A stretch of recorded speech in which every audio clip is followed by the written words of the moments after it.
So we're going through the 23rd Psalm. You know, about every week I mention the fact that it's interesting that we're compared with sheep because sheep are, like, they're not smart animals, and we've talked about that a lot, and I'm sure you probably already knew that. Last week we talked in particular about how sheep, one of the things they do is that they'll keep doing dumb things, like they don't learn their lesson, right? And somebody showed me, or actually I think it was Lori, showed me a video after church that would have been great to go with last week's sermon. But it's just such an illustration of these things that we are likened to that I just thought, and you probably have already seen this. I'm usually like the last one to the party with these viral videos, but I think we got this video. Go ahead and show this video of this sheep here.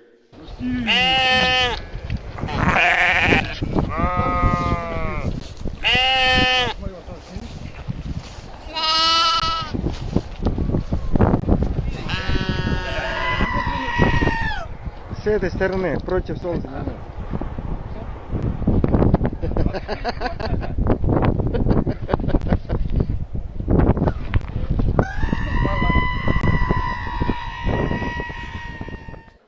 Now, if you're mad at me for showing that, like, I'm sure that the sheep was fine and they got him out and it never did that again, but man, holy cow, right?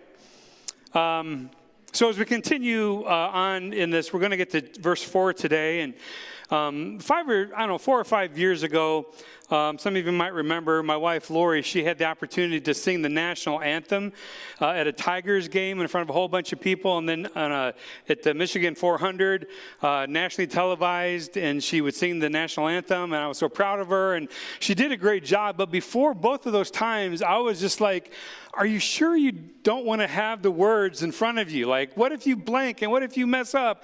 And she's a pro. She's like, no, I'm fine. Don't worry about it. And she was, and it was great, and I was so proud of her. However, that is not always the case with people who sing the national anthems, national anthem, as we'll see in a moment. There is a 13-year-old girl named Natalie Gilbert. She was asked to sing, I think actually she won some kind of a contest to sing the national anthem at televised NBA Western Conference playoff game. It was on TV, a dream come true. But what happened to her on the day of that performance was like a nightmare. April 25th, 2003, Natalie bravely stood alone at midcourt in Portland's Rose Garden Arena, and she began to belt out the familiar words of the national anthem before the capacity crowd, before untold how many people were watching on television. But she got just a little bit into the song, and then her mind went blank, and she forgot the words. She started closing her eyes and shaking her head, and she would try to do it again, and she appeared to be on the verge of tears. And I don't know about you, but it is a painful thing to watch. And I cannot imagine what she was feeling. The fear, the embarrassment, the panic with all of these eyes on her. But then something happened that made all the difference in the world. Go ahead and show this. And now, to honor America and salute the men and women serving our country with our national anthem, please welcome, as voted by you, the fans, our winner of the Toyota Get the Feeling of a Star promotion, Natalie Gilbert.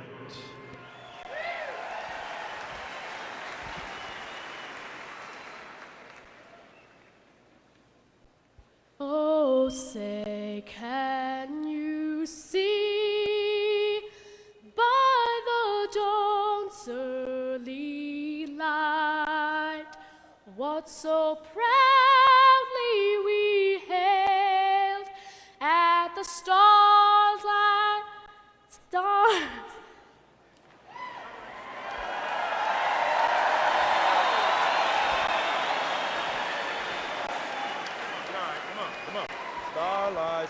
Stars like last gleaming, whose broad stripes and bright stars through the perilous fight.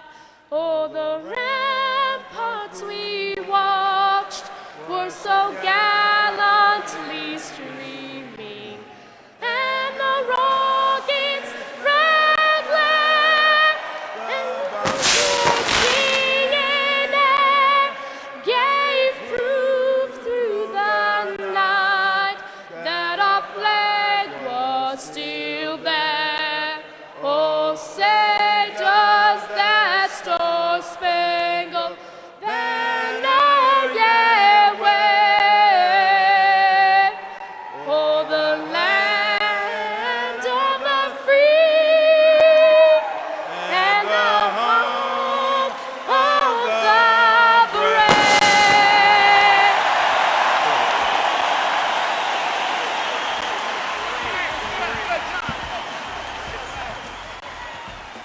I don't know if you could hear it, but she whispered in his ear, "Thank you."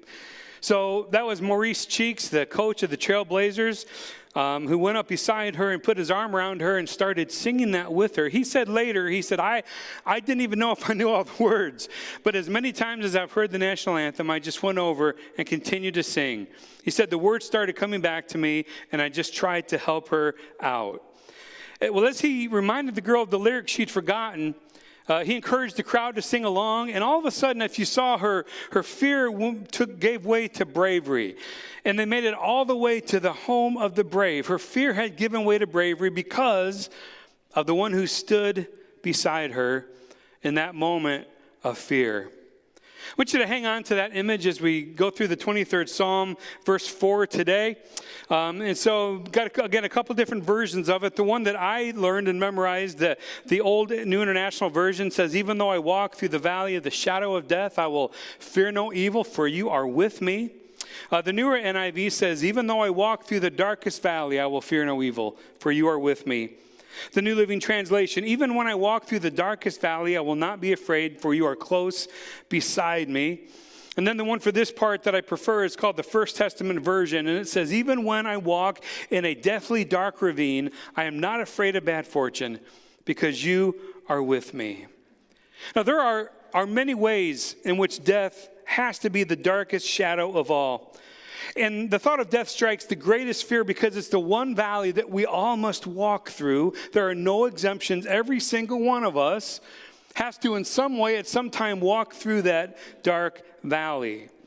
Many, many years ago, there was a lot of talk. You don't hear so much about it anymore, at least I don't, of being cryogenically frozen. I remember many years ago, Ted Williams, he was talking about this, that he was going to be cryogenically frozen, and Walt Disney and different others. And yet the Bible says that it's appointed to man that he should die once. Job chapter 30 says, "God, I know that you will bring me down to death, to the place appointed for all the living."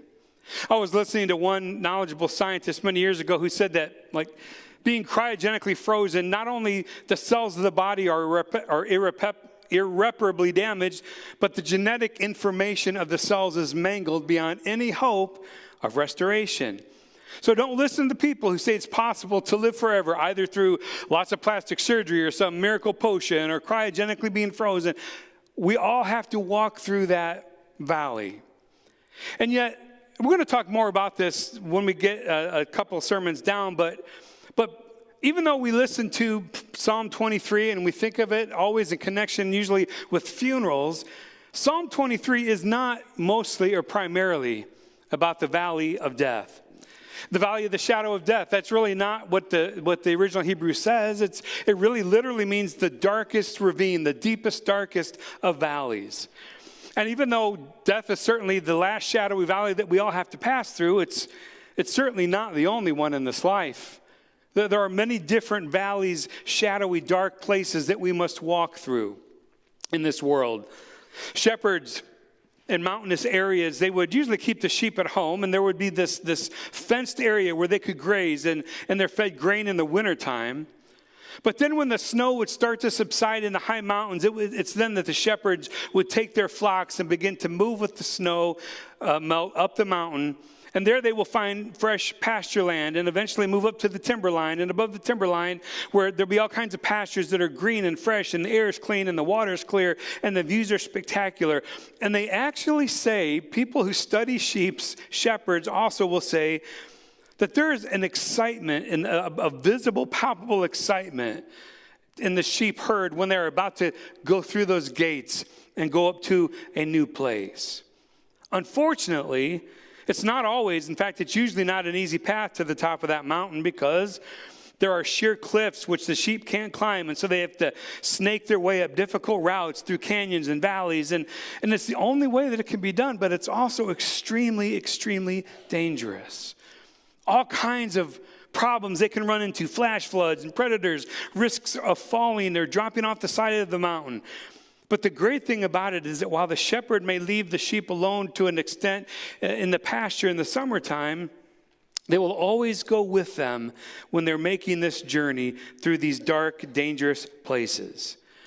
Now, in fact, I'm sure I don't need to tell you about, some deep, dark, shadowy valleys of our human experience because, again, it's something that we all have in common. We'll have different experiences. We don't call them by the same name, all our valleys, but a valley might be the valley of failure, or a dark valley of broken relationships, or sickness, or divorce, or the dark, shadowy valley of bankruptcy or betrayal, or then there's the valley filled with unemployment. There's another labeled addiction. There's others called assault or depression. And I think one labeled COVID-19, which leads to so many different kinds of valleys that people have had to traverse. And yes, again, even the valley of the shadow of death. Now, there are some valleys, right? There are some dark, shadowy valleys that we walk through, and we get to the other side, and like everything is okay. We can talk about it. But then there are other valleys that are hard to talk about, even 10, 20, 30 years later. Some that are so deep and so dark that even though the years have passed, it's hard to come up with words and to fight the emotions to talk about these. It's the valley, the deep, dark valley of the passing of somebody that you love very much. Or it's the valley with those indescribable shadows where a marriage that you thought to be for a lifetime crumbled and shattered. There's the valley of a terrible, inexplicable illness, one with pain for which there are no words. And then there's the horrible, horrible dark valley of seeing somebody that you love so much have to walk their own valley with all of its pain and heartache. And you wish that you could totally walk through them, but you know that they have to walk their own way. But you walk your own valley with them. It's not cut in the same, but it goes alongside of them. And yet they've got to walk through that alone just as you do. That's I think one of the hardest valleys to walk through when somebody we love is walking through one of those. But it's in the midst of those valleys that we think of Psalm 23. And that we can take comfort that even though we may walk through the deepest, darkest ravine, even though we may walk through the valley of the darkest shadow, or however we want to translate it, it says that we will fear no evil because he is with us. He is with us. Sometimes, I mentioned this a couple weeks ago, but sometimes what we fail to connect with those lines are the earlier lines that he guides us and he leads us in the right paths. Because I think sometimes when we find ourselves going through the valleys, the dark valleys, we think that we must have made a bad decision, we must have done something wrong, or maybe we have displeased God. And yet oftentimes it's the ways that he guides us, the right paths that kind of take us through those valleys. Because maybe that's just the way that it has to go. Sometimes we forget that often these good paths, these paths of righteousness, also wind their ways through deep, dark valleys. Now, there are a couple of really, really important things that I want to get in your mind about this first part of verse 4. A couple things, and the first one would be this. Please make note that the deep, dark valleys, they're never a destination. They're never a destination. They're just one stop along the journey of life. And so understand that that David's words are carefully chosen, that we walk through these dark valleys. We even walk through the valley of death. We walk through it. We don't walk to it.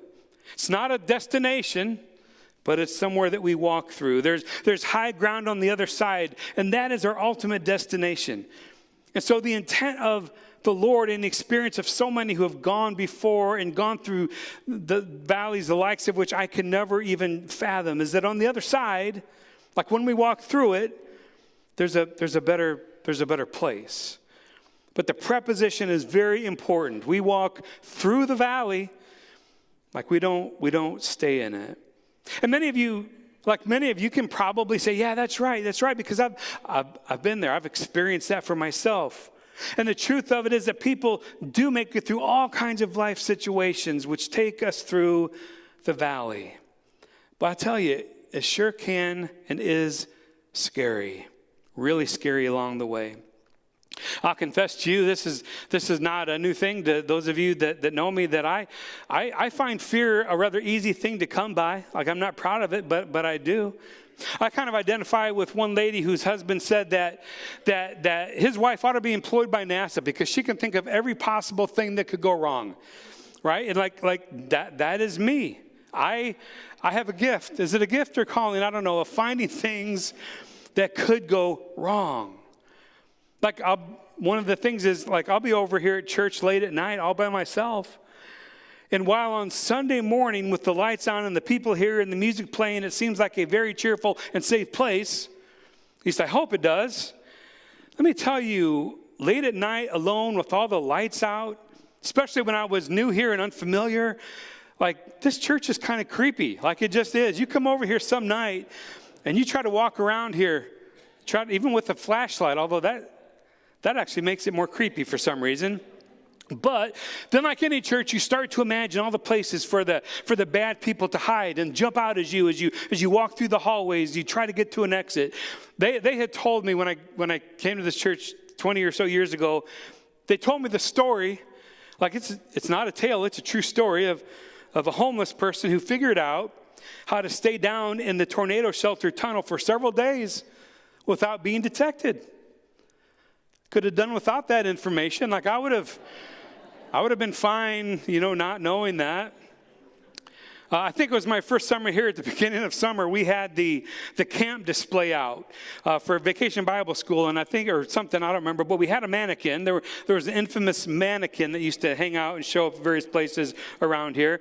But we had them set up, in this camp display or whatever, and Gwen actually called me over at my house one day to remind me that, hey, if you're going to the church, we got the mannequin in the camp thing, so don't be afraid. Like, I appreciate that, but it didn't work. Like, I got over here, forgot about it, and about jumped out of my socks when I came upon it one night. Like, I did my, I don't know if I should tell you this. This is really bad. Maybe we should turn off the live stream for me. I don't know. So I did my internship at a church in Indianapolis, Indiana. And this was in not a great part of Indianapolis. Let me just put that in there. But I did it at this church, which had kind of been built a long, long time ago and had been added on to several times. And so, like, it was a big, creepy church, right? And they had one of these security systems. They had door and window detectors and motion sensors. And so if you were there and you were the last one to leave, you had to close the building down. One of the things you had to do was to activate that alarm system. And so you were supposed to punch in the security code, and then you had so many seconds to get out of the building. Now, when you punched in that security code, if you saw 2 dashes, like, that was a good thing. Because that means that everything was working right, everything was secure, and everything was great. And then you had, so many seconds to get out of the building. The bad news is that especially when you're alone at night there, when a number comes up, that's not a good thing.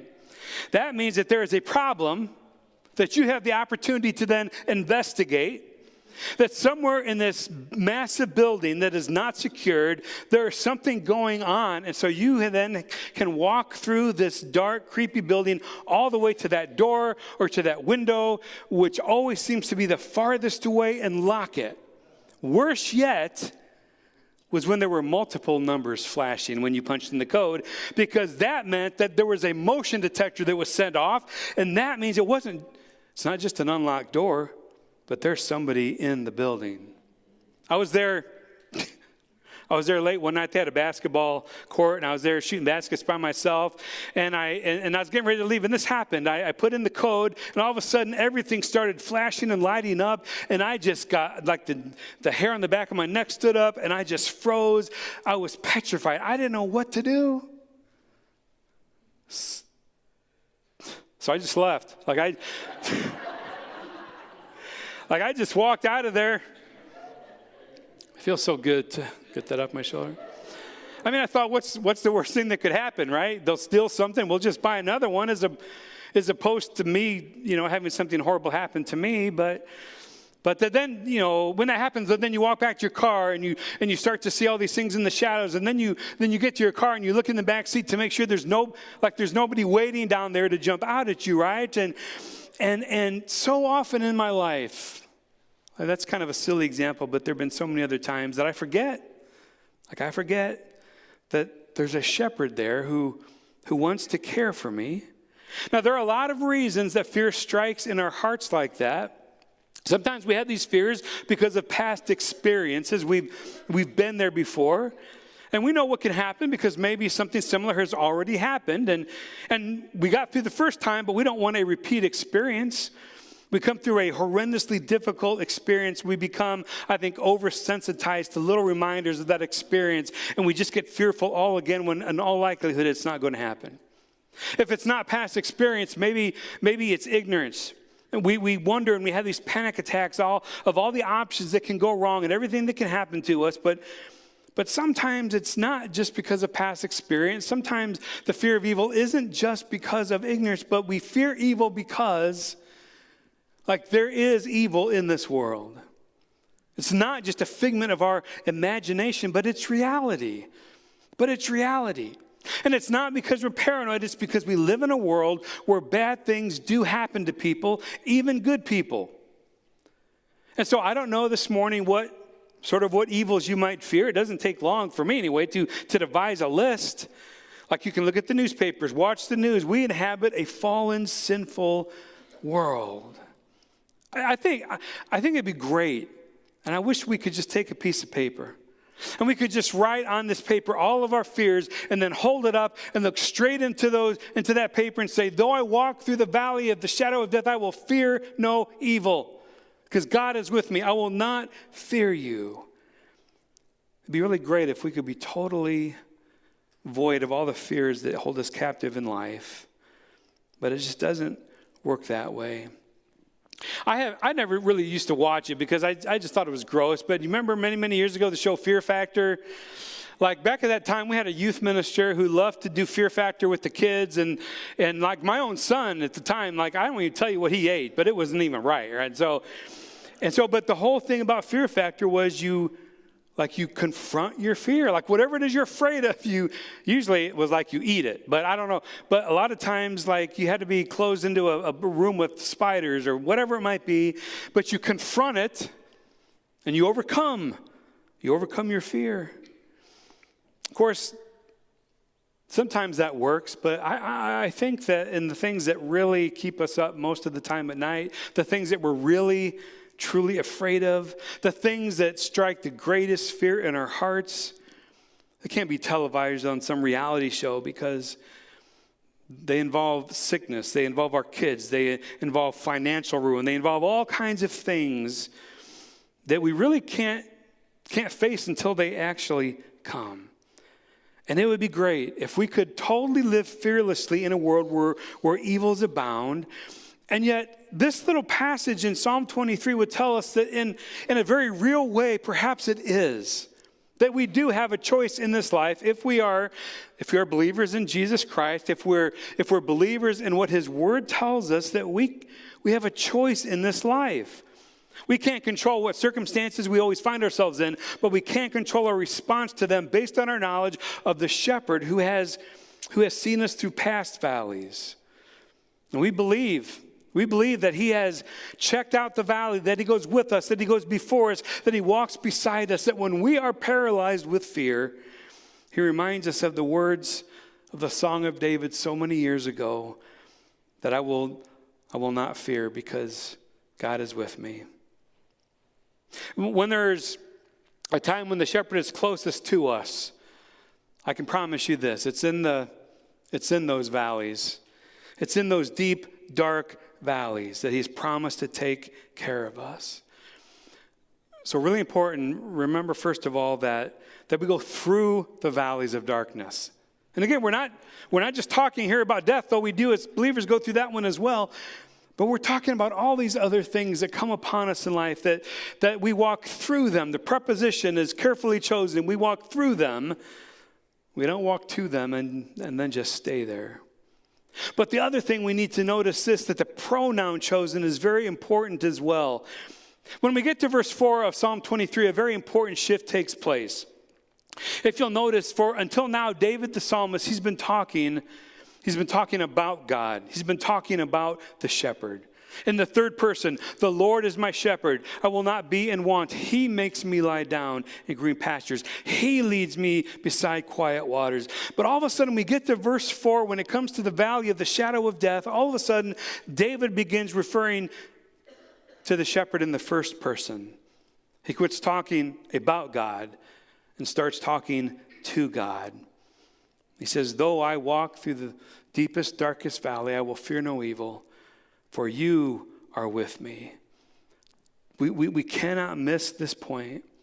Because like I said, it's in the valleys and the times of fear that we have to depend on the shepherd more than any other time. And it's in these ravines, these dark valleys that we become, if we allow ourselves to, we become more personally acquainted with the Lord than we would ever before as we cry out to him for help and guidance. See, in the valley, it's not just enough to know about God. It's not just enough to be able to read some verses about God, but it's so important that we know how to talk to God and that we have built a relationship with the shepherd, that we don't have to just talk about him, but we can talk directly to him. That's why he allows us, I think, sometimes to walk through these valleys so that we will draw up close to him. It's often been pointed out, I told you about that book Shepherd Philip Keller wrote, A Shepherd Looks at the 23rd Psalm. He points out in that book that there are some times, though the lambs, though stupid, the sheep, they're pretty complacent. But he says every once in a while you'll get just an unruly sheep, and he will not, he'll be off on his own, and he said the shepherd can't really risk the safety of the flock by going chasing after the sheep all the time. So oftentimes back in David's day, what would happen is the shepherd, the loving shepherd, out of concern for the sheep as well as the flock, would literally break the leg of that wayward sheep. And so then he would put that sheep up on his shoulders. You've probably seen pictures of this. So that sheep would not be able to run off. But it's in that time when the shepherd would have that animal around his neck that they would develop this very deep, close bond, so that when that leg healed, that sheep would not want to run off anymore. And I think that's why he sometimes allows us in the valleys. I'm not saying that he causes them, but I'm saying that amazing things can happen to us as Christ followers if we'll allow it. About 21 years or so ago, and I've told this story before, and if you're sick of hearing about it, I apologize, but I was passing through one of the darkest, deepest valleys of my life and my ministry immediately prior to coming here, and I didn't think I was going to make it. There was a problem at the church, and so much was resting on it, so much was at stake, and I just could not see the other side. As much as I did my best to do what God would have me to do and have meetings and talk to people and all this stuff, it just, nothing was working. And I didn't know what to do.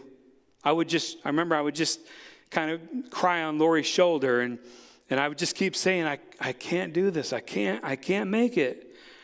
And oftentimes through Lori, sometimes just through that still small voice, he would say to me, the shepherd would say to me, yes, you can.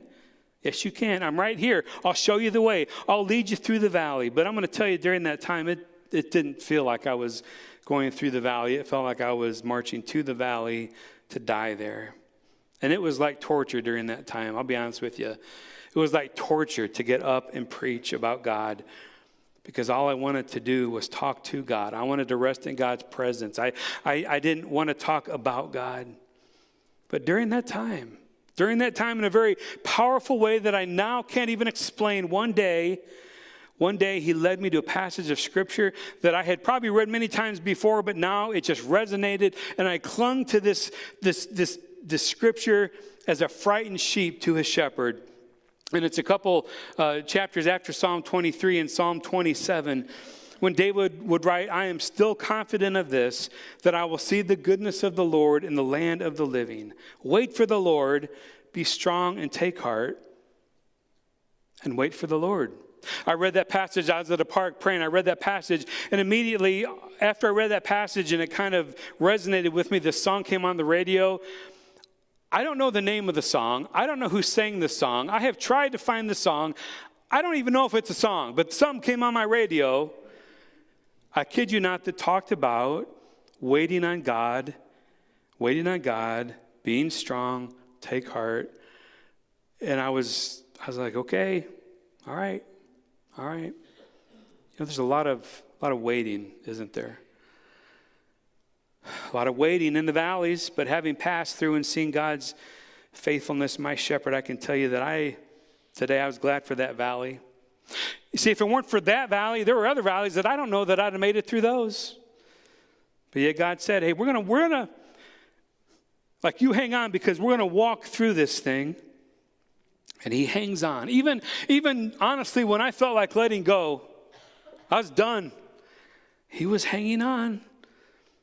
And there's nothing in this world now that would cause me to doubt that God, the shepherd, walks beside me and will lead me through whatever valley I face to the next, to the other side. And again, our shepherd has a name. His name is Jesus Christ, the Lord. He said, I am the good shepherd. He said, I will never leave you. I will never forsake you. And with him as our shepherd walking with us through life, he's really all we need. And this shepherd is so trustworthy. And that's not just some pie in the sky New Age philosophy, positive thinking, but it's a hard and fast reality that I have come to realize, and it's deep inside of me because of what I've been through. And what I have been through isn't even comparable to what many of you have been through. And yet every time, there he is, again and again, walking beside me. Some of you, like, I know you may be thinking to yourself based on kind of where you're at or what's happening, well, Chris, man, I wish that were true. I wish I could say that, but honestly, I don't feel it. I don't feel it right now. I don't feel like God is with me. Well, like, I understand that. And there's a lot of reasons that might be the case, and part of it might be because maybe it is that you're not looking in the right place for him. Maybe you have decided that you want to go a different route. And he's trying to call you back to walk with him. But you say, I want to go my own way. Like, I know the way, I'm better. Like, I know it, I can do it. I don't know what the answer might be, but I do know that sometimes it doesn't feel like the Lord is my shepherd. It just doesn't. Sometimes, based on what you might be going through, you say, I can't see God. I don't know where God is. I heard about a little girl was playing with her dad. And she would jump off this high bed into his arms. And they had great fun, and she would just laugh hysterically and giggle. But at one point, the father turned the lights off, and he said, okay, honey, jump. I'll catch you, I promise. And she was panic-stricken. She said, but Daddy, I can't see you. He said, it's okay, honey. He said, I can see you. I can see you. I am much more interested in a shepherd that can always see me than a shepherd that I can always see or feel or know for sure that they're there. I want a shepherd who can see me. And the sheep, they learned by experience that even though they might not be able to, because they don't have really good eyesight, hence the video with the thing, but they know that even though they might not be able to see him, because of the past, they know that their shepherd is close by. They just know that. They learn to trust him because he hasn't let them down. And so in the valleys, we learn to talk to God, and we talk to him in a very personal way. I don't care how much you know about God. I don't care how many books you've read about God or how much you like to talk about God. This morning, I'm asking whether or not you personally know God. Do you know him? Do you know the thrill of putting your life in his hands and then walking through him, through life's valleys, mountains, and all? Because here's the deal. Like, we're going to go through these things with or without the shepherd. You're going to walk through stuff. And so the only question is, have you asked God, invited him to be your shepherd, to be your guide? If you were born, I don't know what date, I'm going to say 1980. If you were born before 1980, you can remember the great tragedy that happened January 28th, 1986. Every one of us can probably remember where we were. I just come back from an airport in Indianapolis. But that is the date, January 28th, 1986, that the Space Shuttle Challenger exploded just after a takeoff, killing all the astronauts. Horrible disaster. We now know that it was the whole thing was caused by one faulty part But until a few years ago, we had never really known what the fate of the astronauts were. They died, but we didn't really know how. But then they recovered something. They recorded. They recovered a thing. They recorded the last moments in this spacecraft that horrifyingly told us that they were aware of, even for just a couple seconds, what was going on. And the audio transcript reveals a great contrast between the two ladies that were on board. The professional astronaut, Judith Resnick, she was one of the best astronauts there was. She was known for her proficiency, but not her faith. And her voice on this recording can be heard spewing desperate profanities in the final seconds of her life. The other lady on board was a teacher, Kristen McAuliffe, and she never hid her commitment to God. And so the same recording includes her partial recitation of Psalm 23. I personally, I don't think you can hardly imagine a more frightening way to face death. And yet Kristen McAuliffe's greatest legacy is that of showing us peace can be found even in the valley of the shadow of death, because of the shepherd. And so we need to make sure that we know, like we know the shepherd. I'm not saying that it's going to make it easy, but I'm saying that he will help you walk through these things that you face, even the last shadowy valley of death. It's been my experience, my privilege, I don't know what you call it, to walk with people oftentimes in the very last moments of their life. And I can just tell you, there's a difference. There's a difference. People facing that last valley, those that are walking through it with the shepherd. You may be right there beside your loved one, or I may be right there, but really that's something that only they can go through at that time. And so it's good to know that they have the shepherd to go through with them.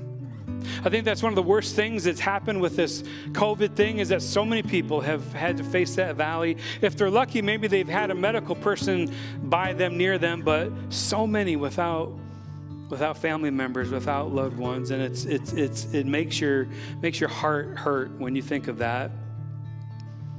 And yet for Christians, they were walking through it with the presence of their shepherd.